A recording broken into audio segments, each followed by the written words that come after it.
Okay, boys and girls, here we go. Today, we're going to replace the serpentine belt and the idler pulley and the tensioner pulley on a 2002 Chrysler Town & Country van. And we got our regular little tool kit right there. That should be about all we're going to need, and our parts, and little MacGyver there. That little red MacGyver is the handiest thing you'll ever carry in your pocket, and it's not heavy at all. And the only thing I'm not happy about is the particular idler pulley I got, because of that little insert right there. It rides on the hip of the bolt, and if it just happens to start turning inside on the inner race of the bearing right there, you're going to hear a loud squeal, especially if it doesn't fit snug, and I don't know that yet.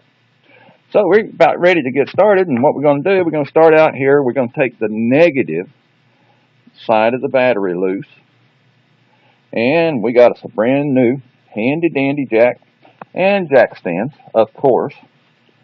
And then we're going to go over to the passenger side over here, and we'll be removing that wheel right there, and then the splash guard up inside of there, and we should be able to access what we need. And well, we're about ready to find out. I've been looking and reading, and this is about as close as I've gotten. So now I'll let you know for real. Back shortly. Well, okay, here we are. There's the splash shield from underneath the wheel well right there. But we also needed to get this extra little piece right here. That one right there. Yeah, that little bad boy. That was easy though. You just have to get up here underneath the front end. And then underneath there's one machine screw, because it goes into the to the metal up here, right under here. And then there's two stabs, and they're easy. You just pry them off with a screwdriver. There's our vibration damper right there at the end of the crankshaft. And there's the air conditioning compressor wheel there, and that right there is the water pump. And where we want to get to the tensioner is not going to be fun. It is right up there. Can you see it right up there? Well, no, you can't see right up there, can you? So let's get underneath here and there. See there? There is that bad puppy buried right up there. Let me see if right there, that's the tensioner. Right there. And we've got to get a square peg in the arm there in order to twist it so that we can loosen the belt. The only problem is I tried sticking a ratchet up in there, but there's only about maybe 1.5 inches of room. So, but I see right here, we're going to use this boss. Oh, see this boss right here? We're going to use that boss right there, a wrench on that boss, and we're going to push it up, hopefully, and we're going to use a crow's foot, as a matter of fact. That'll work out pretty good. And then we'll be able to slide the belt off. We'll probably take it off the compressor right here. That'll make some slack. And then the idler wheel is right up in here over the top there of the tensioner. So we'll be trying to get to that nut right there, but that one we'll probably try to take from the top. We might try to get it from down here. So I tell you what, I'll be back when I figure it out. See you later in a few minutes maybe. Whoa. Okay, here we go. Now, that's a 3/4 inch crow's foot right there. And it fits right on the boss. And then we just need a 3/8 inch drive ratchet in there, and we're going to turn that. When we turn that, we're going to be pulling it down like this. Nope, we're going to be lifting it up like this. So we're actually going to be turning it counterclockwise. And another little note while you're down in here is that you might want to get a pair of calipers and check the thickness of your rotor right there. And that way, if it's right down pretty close right there, it's a good time to replace that.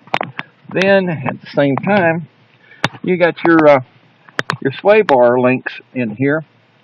That long up and down rod right there. In this case right here, the boot is completely gone away, and it won't be too long before it'll won't be wanting to be replaced right there, and that's rather straightforward. Don't have to take anything out other than just sort of support it, and then when you loosen your bolt, your nut up there on the end of it right there, and then take up the slack a little bit with a jack, and then it'll slide right out, and you put the new ones in there, and then when you let it down, then it'll put the torsion, or the torque rather, right there on that sway bar. Okay, so here we go. I'm going to give it a shot, and goodness gracious, I sure hope it don't slide off. Oh my goodness, it's going to be knuckle time.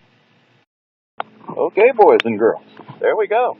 That crow's foot worked really good, as long as I made that handle there on that ratchet a little bit longer with that piece of pipe right there. Boy, it just sucked that thing right around. I almost didn't even have to put the wrench on it because it's feared of that pipe.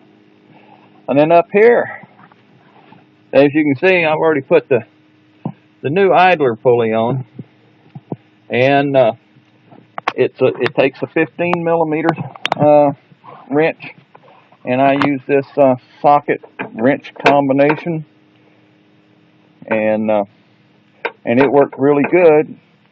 But of course, I also use my extender over there, my pipe, and that made it almost jumped off of there.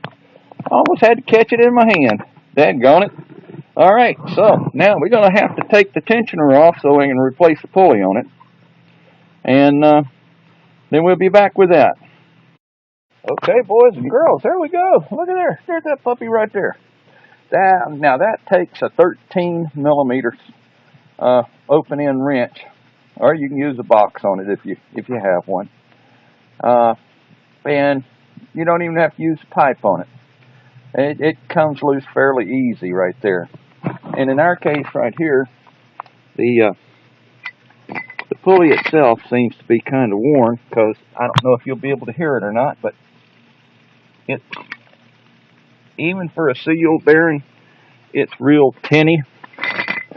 And then, I don't know if I told you a while ago, so I'm doing this in different segments, but on that idler pulley right there, that's a 15 millimeter piece of equipment that you want to use, which you can see right there, the 15. And that one right there, I guarantee you that you will be using a piece of pipe on it, because you just ain't got enough length on that wrench, unless you got a real long one now. In that case, that's all right. Or if you're a Superman, do a lot of your weightlifting and do one-arm curls with 200-pound barbells and such like that. So, and then you won't need pipes. You got the pipes. So, and here it's getting to be so easy, guys, that we got to sit back and let the girls do this, because it's getting to be that easy. So it's just a little bit of time consuming, and then but it's really not that hard. Oh, I'm telling you. All right, we'll be right back.